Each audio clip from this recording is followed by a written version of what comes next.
उसी समय भगवान ने अवतार लिया था। भगवान ने अवतार लिया, उसी समय रावण आया और साधु का वेश बना के माँ सीता का हरण कर लिया। अब भगवान माँ सीता को देखते इधर उधर घूम रहे हैं, पत्तों से पूछ रहे हैं, भगवान सबसे पूछ रहे हैं कि आपने जानकी जी को देखा, कितना अच्छा भाव है। हे खग मृग हे मधुकर श्रेणी, तुम देखी सीता मृग नैनी। हे खग हे मधुकर श्रेणी, तुम देखी सीता मृग नैनी। हे खग मृग हे मधुकर श्रेणी, तुम देखी सीता मृग नैनी। हे खग मृग हे मधुकर श्रेणी, तुम देखी सीता मृग नैनी। हागुन खान जानकी सीता, हागुन खान जानकी सीता, रूपशील व्रत नेम पुनीता, रूपशील व्रत नेम पुनीता। भगवान सबसे पूछते घूम रहे हैं कि जानकी जी को देखा है, जानकी जी को देखा है। यह लीला भगवान शिव देख रहे थे, तो भगवान शिव एक जगह रुक गए। सती ने पूछा, स्वामी आप रुक क्यों गए? तो भगवान शिव बोले, देवी हम जो उनकी कथा सुन के आए हैं, वह इस पृथ्वी लोक पर अवतार लिए हैं और हम उनके दर्शन करने के लाने रोककर। उसी समय भगवान शिव रुके, उसी समय भगवान इधर उधर विलाप करते हुए व्याकुल स्थिति में मां जानकी को देख रहे हैं। और जैसे ही भगवान शंकर ने राम जी को देखा, तो उसी प्रकार देखते हुए भगवान शंकर ने सोची कि हम पास में अगर गए तो लीला बिगड़ जाए। ऐसे पास में न जाके एक काम करो, दूर ही से प्रणाम कर लो। पास में न जाके एक काम करो, दूर ही से प्रणाम ने कर लो। तो उसी प्रकार भगवान शिव ने दूर से ही प्रणाम किया। जय सच्चिदानंद जग पावन, अस कही चले वो मनोजन सावन। उसी प्रकार दूर से भगवान शिव ने राम जी को प्रणाम किया, और जैसे ही प्रणाम किया तो मां सती को संदेह हो गया कि शंकर जगत बंद जगदीशा। शंकर भी तो जगत बंदित हैं, शंकर जी भी तो जगदीश हैं। फिर शंकर जी ने इन नरतनधारी दो मनुष्यों को प्रणाम क्यों किया? अच्छा एक बात बताएं, भगवान की कथा में कभी संदेह मत करना, भगवान की कथा के प्रति कभी संदेह मत करना, क्योंकि भगवान मिलते हैं तो केवल भाव से मिलते हैं। भगवान केवल भाव से मिलते हैं, और यदि तुम्हारा भाव सही है तो भगवान कहीं भी आने को तैयार हैं। केवल भाव सही होना चाहिए। एक बार की बात है कि एक ब्राह्मण देवता थे, एक पुजारी जी, जो विशेष करके रामचरितमानस सुनाया करते थे। जहां भी देखो चले जाएं, बढ़िया रामचरितमानस की पोथी ले लें हाथ में, और कहीं भी कथा सुना देवे। बड़े भाव से कथा सुनाते थे, और श्रद्धालु भी कथा सुनते, खूब कथा सुनने आते। भक्त हमारे में कथा आती है, बहुत कथा सुनने आते।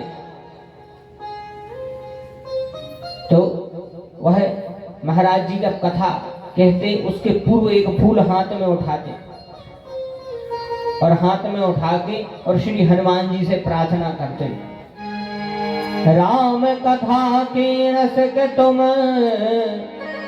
भक्ति राशि मति धीर, आयसु आसन लीजिए तेज पुंज कपीवीर। उसी समय एक फूल उठाते और हनुमान जी से कहते आयसु आसन लीजिए तेज पुंज कपीवीर। हे हनुमान जी आप अपनी आसन ग्रहण करें।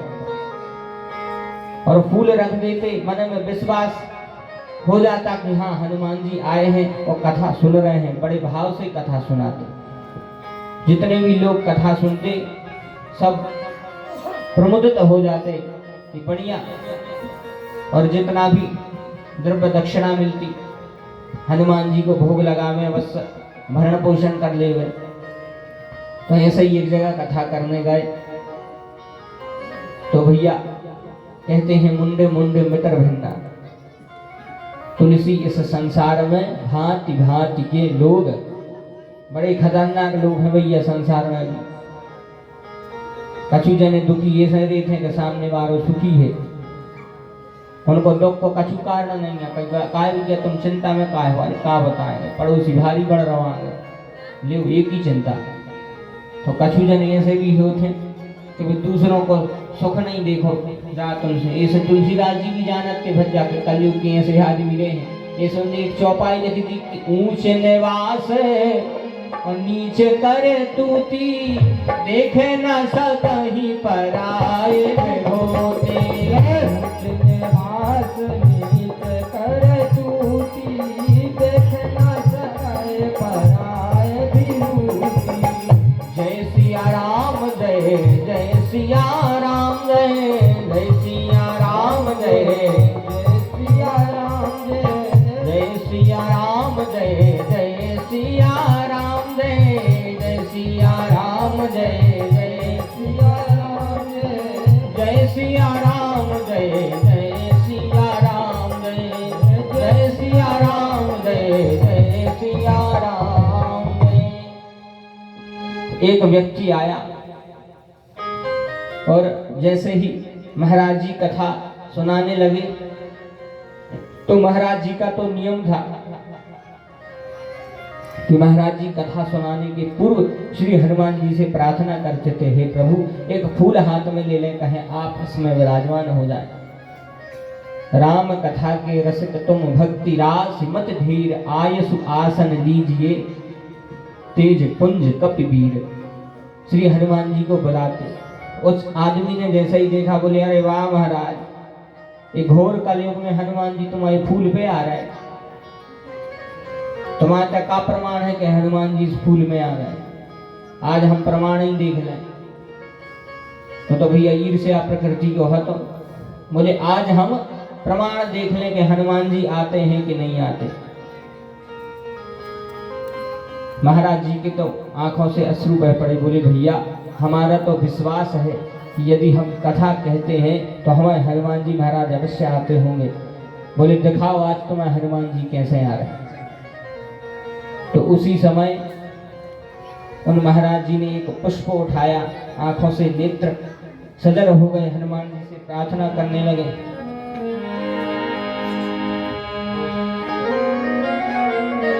कहते हैं राम कथा के रसक तुम भक्ति राशि मति धीर, आयसु आसन लीजिए तेज पुंज कपिवीर।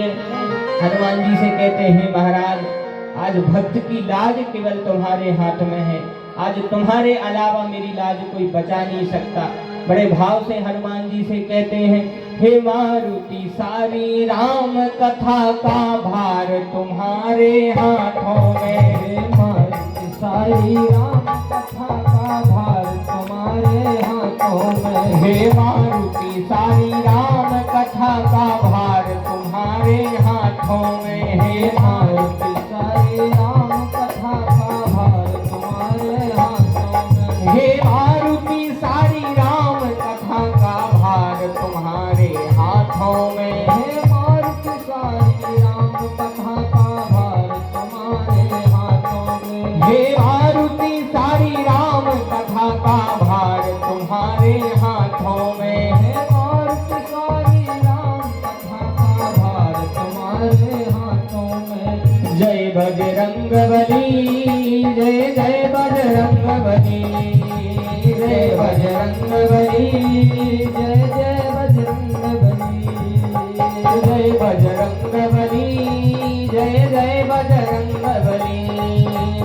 जय बजरंगबली, जय जय बजरंगबली। और हनुमान जी से कहने लगे प्रभु, जैसे जामवंत जी ने राम जी के काज के लिए आपको जगाया, पवन तनय बल पवन समाना, पवन तनय बल पवन समाना, बुद्धि विवेक विज्ञान निधाना, बुद्धि विवेक विज्ञान निधाना। पवन सुकाज कठिन जग माही, पवन सुकाज कठिन जग माही, जो नहीं होए तात तुम पाही, जो नहीं होए तात तुम पाही। राम काज लगी तब अवतारा, राम काज लगी तब अवतारा। और जैसे ही हनुमान जी ने सुना राम काज लगी तब अवतारा, राम काज लगी तब अवतारा, राम काज लगी तब अवतारा। सुनता ही भयउ पर्वता तारा, सुनता ही भयउ पर्वता तारा। जय बजरंगबली, जय जय बजरंगबली, जय जय बजरंगबली, जय जय बजरंगबली, जय जय बजरंगबली, जय जय बजरंगबली, जय जय बजरंगबली, जय जय बजरंगबली। हे मारुति सारी राम कथा का भार तुम्हारे हाथों में, हे मारुति सारे राम कथा का भार तुम्हारे हाथों में, हे मारुति सारी राम कथा का भार तुम्हारे हाथों में, हे मारुति सारी राम कथा का भार तुम्हारे हाथों। बोले हनुमान जी महाराज की जय हो। उसी समय वह महाराज जी नेत्रों से अश्रुपात होने लगा। कहे हनुमान जी, अब आपके अलावा कोई बचा नहीं सकता है, अब भक्त की लाज, अब राम कथा की लाज जो है केवल आपके हाथ में है। मैंने तो आपको बुला लिया है, अब आप जानो, आपका काम जाने। और आंखों में अश्रु बहते हुए कहते हैं, इस फूल में हम हनुमान जी आ गए हैं और उस फूल को रामायण पर रख दिया। पर जैसे ही उस फूल को रामायण पर रखा, अब यह तो क्रोध में था कि देख रहा है आज हनुमान जी कैसे आ रहे हैं, हनुमान जी कैसे आ रहे हैं। बड़े वेग से जैसे ही यह उस पटली को, जिस पट पर वह पुस्तक रखी थी, जिस पट पर वह पुष्प रखा था, जैसे ही उसको उठाने के लिए जैसे ही आगे बढ़ा, उसी तरह इसे इतना भयंकर एक झटका लगा। और जैसे ही झटका लगा तो जो पूर्व मोह तो वही पथरा में घलो, कहीं पास में डलो। तो जैसे ही लगो झटका सो मोह घलो पथरा में, सो दो चार दांत चले गए। बोलो हनुमान जी महाराज की। और जैसे ही दो चार दांत टूटे, लहू लोहान होगा, मुंह से खून निकलने लगो। महाराज जी तो अश्रुधारा बहा रहे हैं। महाराज जी ने जैसे ही देखा कि यह उस पटली को छीन नहीं पाया, हनुमान जी से धन्यवाद कहने लगे। बाद में बोले, काय भैया अब हो गए दर्शन हनुमान जी के। जो कहते महाराज आज से जी कान पकड़े, भगवान की कथा में कब संदेह न कर। तो कहने का अर्थ है भैया कि भगवान की कथा जहां हो गए वहां संदेह न करके हमें भगवान की कथा में श्रद्धा करनी चाहिए। गोस्वामी जी लिखते हैं, भवानी शंकरं वंदे श्रद्धा विश्वास रूपिणौ। भगवान की कथा में संदेह ना करके हम भगवान की कथा में दृढ़ विश्वास करें, क्योंकि विश्वास फलदायक। यह विश्वास ही एक न एक दिन भगवान से हमें मिला देगा। बस विश्वास होना चाहिए। जैसे गोस्वामी जी को विश्वास था कि हमें राम जी से हनुमान जी मिलाएंगे, राम जी से हनुमान जी मिलाएंगे। और एक दिन सत्य में हनुमान जी ने गोस्वामी जी को राम जी से मिला दिया। बोले सियावर रामचंद्र की जय हो। कल की कथा में आप सबने श्रवण किया था। तो विश्वास होना चाहिए। मैया सती ने कथा भी नहीं सुनी और उस पर भगवान के चरित्रों पर संदेह भी करने लगी। मैया सती सोचने लगी कि ऐसे कैसे भगवान है जो बताओ स्त्री के विरह में रो रहे, आंसू बहा रहे, ऐसे कैसे भगवान है। और जैसे ही मन में संदेह किया, फिर भगवान शिव से पूछने लगी कि बोली स्वामी एक बात बताओ, क्या राम सचमुच भगवान है? भगवान शिव बोले देवी तुम्हें क्या कोई संदेह है? बोली संदेह है जब भी तो पूछ रही है। अगर भगवान होते तो ऐसे मानव के जैसे, मनुष्यों के जैसे विलाप क्यों करते, रोते क्यों? भगवान में तो ज्ञान होता है हर चीज का, क्या सही क्या गलत है, फिर रोते क्यों? रोए का? अच्छा भगवान ऐसे रोए कैसे? भगवान केवल एक लीला कर रहे हैं और लीला में सब चलता है। लीला, भगवान केवल एक लीला कर रहे हैं। आज की भाषा में कहें तो अभिनय, केवल भगवान की है लीला है। भगवान ने माँ सीता जी से कहा था, सुनहु प्रिया व्रत रुचिर सुशीला, मैं कुछ करब नर लीला, तुम पावक में करहु निवासा, जब लो करो निशाचर नासा। यह तो केवल भगवान की लीला है। अब जैसे अगर समझ में नहीं आए तो हम समझा रहे, जैसे फिल्म तो सबने देखी होंगी फिल्म। अब जैसे फिल्म में कौन अभिनेता कोई भी रोल कर रहा है, कौन फिल्म में वो कुली बनो, कुली है, कौन फिल्म में वो कुली बनो, तो केवल वो फिल्म में कुली बनो है, वो असली में कुली नो है। अब वो अगर मिल जाए कहूँ तो तुम उसे कहो भाई क्या जो बेग हम आवे धर दी क्यों, हम उसके गार्ड ने देख ला तो पकड़ कर बताई मार मार दे। तो यदि हम उस अभिनेता को जिसने अभिनय किया है, उस अभिनय के आधार पर उसको सत्य नहीं समझ सकते। जैसे कोनो अभिनेता कुली को रोल कर रहा हो और वो मिल जाए, तुम कहने लगो का क्या कुली कैसे हो, तो वो कुली थोड़ी है, वो तो भैया अच्छो पैसों वालों है, वो तो केवल एक अभिनय कर रहा हो, वास्तव में तो कुली है नहीं। तो उसी प्रकार भगवान भी संसार के स्वामी हैं। अगर उन्होंने मनुष्य बन के एक छोटा सा नाटक कर लिया, एक छोटा सा भगवान ने रोल कर लिया है, तो उसमें संदेह वाली कौन सी बात है? बोलो सियावर रामचंद्र की जय हो। और यही बात मां सती नहीं समझ पाई, यह समझ नहीं पाई कि भगवान केवल एक लीला कर रहे हैं। कैसे? देखो एक बात बतावे, जो भगवान करते हैं वह लीला बन जाती है, और जो हम करते हैं वह क्रिया की क्रिया रह जाती है। जैसे कहा भगवान अपने सखाओं के संग खेले, भगवान अपने सखाओं के संग खेले, तो कहा अपन नहीं खेले, अपन भी खेले। मनो कौन कहते हैं भैया वो तो खेलो नहीं, वो तो लीला न करो, कोई नहीं कहता है ऐसे अपनी लीला नहीं, अपनी आई क्रिया। जो भगवान करते हैं वह बन जाती है लीला, और जो मनुष्य करता है उसकी क्रिया की क्रिया रह जाती है। बोले सियावर रामचंद्र की जय। अब जब भगवान शिव ने देखा कि मैया सती को भगवान के प्रति संदेह है, तब भगवान शिव कहते हैं, भगवान शिव ने कहा, जो तुम्हारे मन अति संदेह हूँ, तो किन जाहि परीक्षा ले हो। जो तुम्हारे मन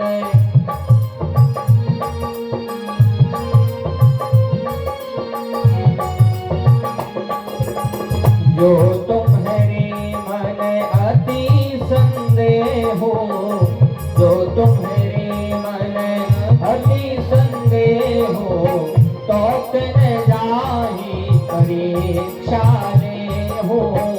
जो तुम्हारे मन अति संदेह हो, तो किन जाहि परीक्षा ले हो, तो किन जाहि परीक्षा ले हो, तो किन जाहि परीक्षा ले। भगवान शिव ने कहा, देवी यदि तुम्हारे मन में इतना संदेह है तो एक काम करो, बोले जाकर परीक्षा ले आओ, जाके परीक्षा ले आओ।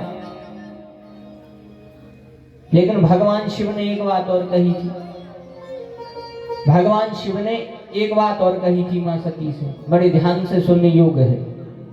आप सब भगवान सती चरित्र सुन रहे हैं तो बड़े ध्यान से सुनने योग्य है। भगवान शिव ने कहा था, जैसे जाय मोह भ्रम भारी, करई सु जतन विवेक विचारी। भगवान शंकर ने कहा देवी जैसे ही जाए मोह भ्रम भारी करई सो जतन विवेक विचारी। कैसे कोनो भी काम करो कैसे करो, बोले विवेक से विचार से, विचार से काम करो, विवेक से काम करो। शास्त्रों में आव है बिना विचारे जो करे सो पाछे पछताए, वो काम बिगाड़े आपनो जग में होत हंसाए। भगवान शिव ने कहा था देवी परीक्षा तो लेना, लेकिन करई सो जतन विवेक विचारी, बड़े विवेक से बड़े विचार से ऐसो काम करो कि विवेक भी कर लेना विचार भी कर लेना। अच्छा विवेक का अर्थ क्या है?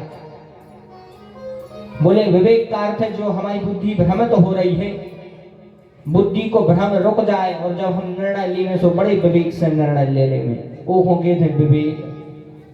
कि जैसे हम निर्णय ले रहे हैं तो हमारी छठी इंद्रिया बता देवे कि भैया जो गलत है जो सही है, वो होंगे थे विवेक, उसे कहते हैं विवेक। भगवान शिव ने कहा जैसे जाय मोह भ्रम भारी करई सो जतन विवेक विचारी, बड़े विवेक से विचार कर लेना। परमा सती गई और सती जी ने विचार तो किया पर विचार के साथ में विवेक नहीं किया।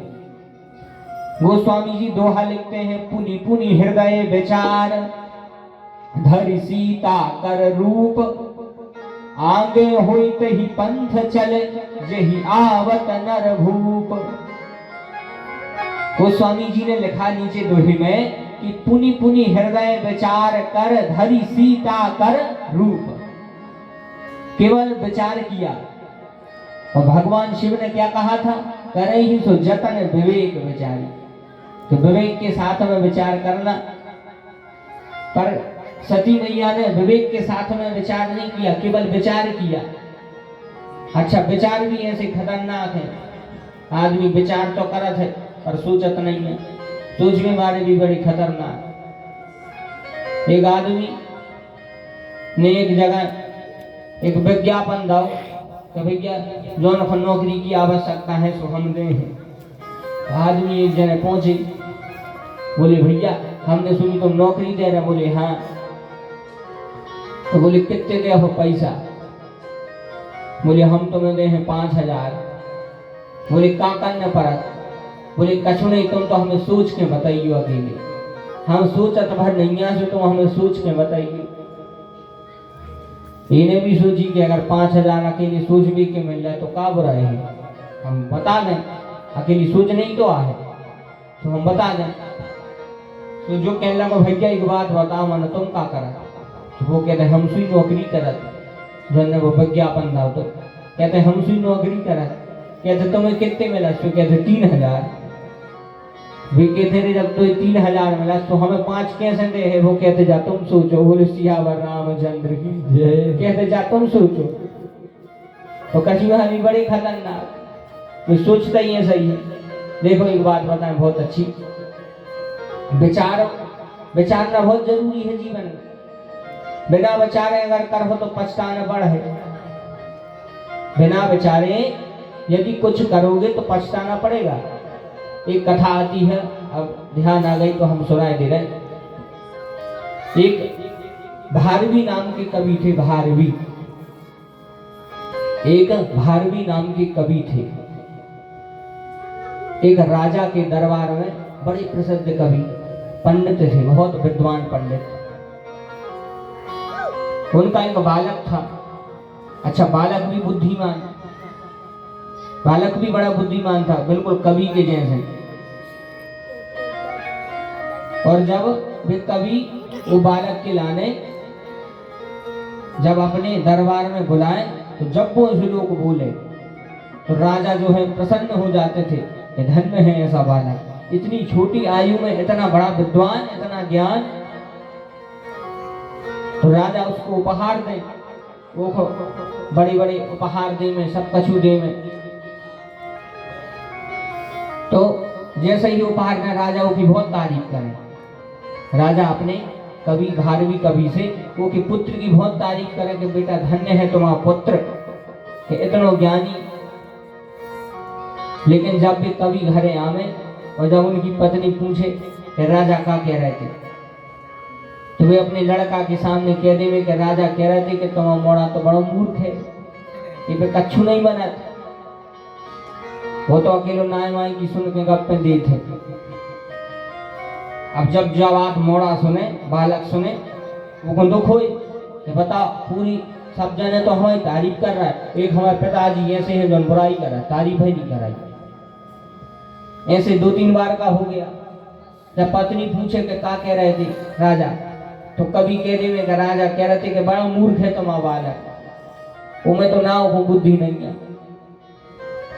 तो एक दिन की बात है, बालक को अधिक क्रोध आ गया कि और सब तो हमारी तारीफ करते हैं और सब तो मानते हैं कि हम ज्ञानी हैं, पर हमारे पिताजी जी नहीं मान रहा कि हम ज्ञानी हैं। अगर पिताजी नहीं मान रहा है कि तुम ज्ञानी हो, तो बोले हम आगे कैसे बढ़े। तो एक दिन की बात है, मोड़ा हतो नौ खून हतो बाल मार गो। तुरंत एक दुकान पर गया और अच्छी धारदार कुल्हाड़ी ले आ। बोले आज तो के हम के तो हमरे हैं, ओके पिताजी रे हैं, धारदार कुल्हाड़ी ले आओ मारवी के लाने। बोले आज तो हम देख रहे। अब ये कवि जो है भारवी नाम के कवि, जे अपने घरे आए, घरे अपनी पत्नी से पूछे काहे कहाँ है भैया। बोली वे तो बाहर गाओ। बोली बताओ क्या कह रहे थे राजा। उसकी जो पिता था उसकी आंखों में आंसू आ गए। और उन्हें जा सोची कि मोड़ा घरे नहीं है, अच्छा जो छुप के सब सुन रहा तो आज जैसा ही इन्हें बुराई करी वो हमने कुल्हाड़ी चलाई। आज जो बुराई करी वो हमने चलाई कुल्हाड़ी, ने बजे ने रहे बांस ने बजे बांसुरी। तो कवि बोले कहाँ है। बोले तो नहीं आज तो वो बाहर का। बोले बताओ राजा क्या कह रहे थे। बोले राजा तो कह रहे थे कि तुम्हारा बालक बहुत बुद्धिमान है, तुम्हारा बालक बहुत विद्वान है। बोले तो तुम वो के सामने काहे नहीं कीत कि तुम बुद्धिमान हो। बोले वो के सामने हमेशा नहीं कीत काहे, अगर हमने अवे से वो के सामने कह दे कि बेटा तुम बुद्धिमान हो, तुम बहुत ज्ञानवान हो, तो वो ज्ञान फिर सीमित हो जाए, फिर वो आगे नहीं बढ़ पाए। बोले हम उसे ही के सामने नहीं कहते आए, कैसे वो को अबे अहम आ जाए है, उसको अहम आ जाएगा कि मैं बहुत ज्ञानी हूँ, मैं बहुत विद्वान हूँ, इसलिए मैं उसके सामने उसकी प्रशंसा नहीं करता। अच्छा जैसे ही वो लड़का ने सुनी, वह कुल्हाड़ी हाथ से छूट गई, आंखों से अश्रु बह पड़े। उसी समय पिताजी के चरणों में गिर पड़ा और कहता है कि हे पिताजी मेरे अपराधों को क्षमा करो, क्षमा करहूँ अपराध हमारे, क्षमा करहूँ अपराध हमारे, क्षमा करहूँ अपराध हमारे, क्षमा करहूँ अपराध हमारे, क्षमा करहूँ अपराध हमारे, क्षमा करहूँ अपराध हमारे, क्षमा करहूँ अपराध हमारे, क्षमा करहूँ अपराध हमारे। हे पितुवर हम शरण तिहारे, हे पितुवर हम शरण तिहारे, हे पितुवर हम शरण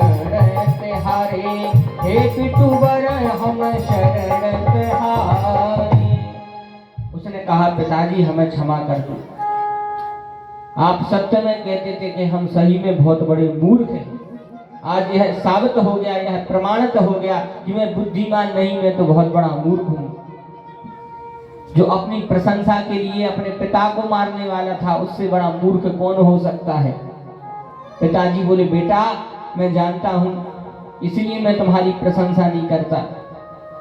पिताजी बोले बेटा अभी तुम में ज्ञान की कमी है, इसलिए एक काम करो, यह फलाने राजा के यहाँ तुम दूसरे राज्य में जाओ और वहां जाके अपने जीवन का निर्वाह करो। पिताजी ने विवाह कर दिया, चला गया दूसरे राज्य में, पत्नी को साथ में लेके वहीं पे रहने लगा, कुछ काम करने लगा। वहीं पे श्लोक लिखता, वहीं पे अपनी कविताएं लिखता। समय बीतता गया, इसकी पत्नी गर्भवती भई, प्रसव का समय निकट था, धन की इसको आवश्यकता थी। अब इसने सोचा कि धन की हमें आवश्यकता है और धन अभी है नहीं, तो किसी न किसी कारण तो धन चाहिए है, किसी न किसी साधन से धन की आवश्यकता होगी। तो बोले धन कहाँ से आवे? तो उस राजा के राज्य में गया, उस राजा के राज्य में गया, राजा से कहता है महाराज हमको धन की आवश्यकता है। महाराज बोले ठीक है, तो हम धन देने को तैयार हैं। बोले महाराज हम ब्राह्मण हैं, ऐसे धन नहीं लेंगे, या तो आपका कोई काम करेंगे, बिना उसके धन नहीं चाहिए। तो राजा बोले का हम काम करो। तो उसने फिर एक श्लोक लिखा, उसने एक श्लोक लिखा। उस श्लोक का जो शाब्दिक अर्थ है वह है बिना विचारे जो करे सो पाछे पछताए। उस श्लोक में लिखा था कि कोई भी काम करो तो विचार के करना चाहिए। तो वह संस्कृत का श्लोक उसने राजा के यहाँ गिरवी रख दिया। बोले लो महाराज जो है श्लोक, जब तक हम तुम्हारा पैसा नहीं लौटा दे हैं, इस श्लोक को हम कोई भी कविता में नहीं लिखें, इस श्लोक को हम कोनों को नहीं सुने। तो अब जो है राजा ने वह श्लोक लिया और उसको धन दे दिया। जब राजा आए तो राजा ने वो श्लोक अपने कमरा के बाहर चौखट रहती वो पे चिपका दो, वो पे चिपका दो। उसके आगे की बात है कि उसी समय दूसरे राज्य ने उस राजा पर आक्रमण कर दिया। जिस समय राजा पर आक्रमण किया तो राजा के पुत्र जो था, एक ही पुत्र था, और राजा के पुत्र की अवस्था 4-5 वर्ष की रही होगी। 4-5 वर्ष के राजा के पुत्र की अवस्था सी। तो उस राजा को युद्ध करने के लिए जाना पड़ा। अच्छा, युद्ध में राजा हारने लगा तो उस समय दूसरे राज्य में चला गया, और समय इतनो बीतो के 15-16 साल लग गए राजा को लौटा। तो 15-16 साल बाद जब राजा अपने राज्य में लौटा तो विजय हो चुका था, युद्ध जीत चुका था। 15 साल बाद अब राजा ने सोची कि अगर हम ऐसे ही सबके सामने जा रहे हैं महल में तो सब जने सावधान हो जाए, तो एक काम करो, हम छिपके जा रहे महल में, हम छिपके देखा थे कि हमारे गैर मौजूदगी में आखिर हालत क्या है महल की। तो राजा जो है वह महल की खिड़की से छुप करके गया महल में, और जैसे ही उस वह महल में गया तो बिल्कुल सन्नाटा था रात्रि के समय। और जैसे ही राजा ने अपना कक्ष खोलो जिसमें रानी निवास करती थी, और जैसे ही राजा ने दरवाजा खोला तो देखा रानी एक युवक के साथ में सो रही थी। रानी जो है एक युवक के साथ में सो रही थी, और जैसे ही राजा ने देखा खून खोल उठा, उसी समय तलवार निकाली, और जैसे ही मारने के लिए बाध्य हुआ उसी समय ध्यान आ गया कि एक कवि ने एक श्लोक लिखो। तो जैसे ही नजर उस श्लोक पे गई कि श्लोक लिखा था कि बिना विचार के कोई भी काम नहीं करना चाहिए, तो राजा ने बिल्कुल प्रहार रोका, और जैसे ही प्रहार रोका तो रानी को उठाया। जैसे ही रानी उठी तो उठ करके तुरंत अपने पति के चरणों में गिर पड़ी, और जैसे ही पति को प्रणाम किया तो उसी समय उस युवक को उठाया, कहता है पुत्र उठो उठो, तुम्हारे पिताजी आए हैं, पिताजी को प्रणाम कर लो, बोल सियावर रामचंद्र की जय। और जैसे ही राजा ने सुना कि वह युवक और कोई नहीं बल्कि राजा का पुत्र है तो अवाक रह गया। कहता है महारानी राजकुमार इतना बड़ा हो गया। महारानी कहती है राजन आप भी तो 15 साल बाद लौटे हैं, और यह 3-4 वर्ष का था जब आप इसको छोड़ के गए थे, और आप 15 साल बाद आए हो तो यह इतना बड़ा हो गया है। राजा ने आज उस कवि का धन्यवाद दिया कि धन्य है वह कवि, और धन्य है उस कवि की कविता जिसके कारण आज हमारी रानी भी बच गई और आज हमारा पुत्र भी बच गया। बोले सियावर रामचंद्र की जय हो। तो इसलिए कहा गया है भैया कि कोई भी काम करें तो विचार करके करें, विवेक से करें।